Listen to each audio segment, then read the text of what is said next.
The other software you are going to need will be your programming device.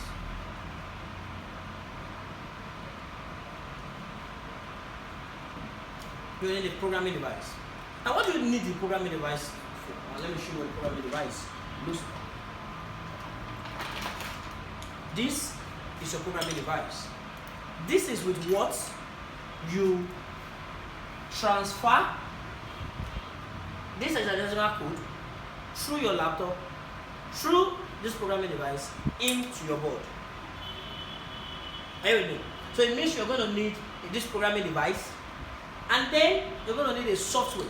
Still on the software, you're going to need the programming software. The software we're actually using here is the PICkit 2 programming software. So you're going to need this. So it means on your laptop, you're going to have Proteus Lab Center. After that, Proteus Lab Center, you're going to need the CCSC compiler. Then you're going to need what? The PICkit 2 programming software. It is with the PICkit 2 programming software that I told you that this board already has on it the in-circle serial programming pin. So what I'll do is that I'm going to connect my programmer in to his in-circle serial programming.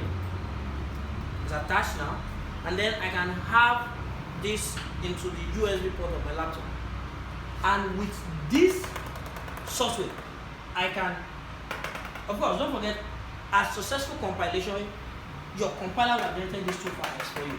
So I can take this file, transfer into my board through this PICkit 2 programming software, and then flash into this IC. Does it make sense? You get it? Now, so those are going to be the three software that you're actually important software you're going to be needing. Of course, I mean, you should understand that you're going to need some other software to work with. You're going to need a PDF reader, or if you want to read PDF files. Every IC or controller you're going to be interacting with already comes with a manufacturer data sheet. You need to read that data sheet. And most times the data sheet comes from what? In PDF. So you're going to need what? A PDF reader.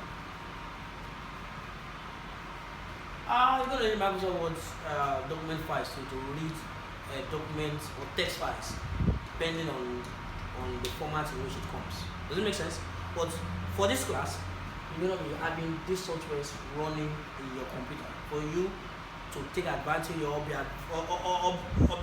for this class to actually benefit you. You're going to need this software.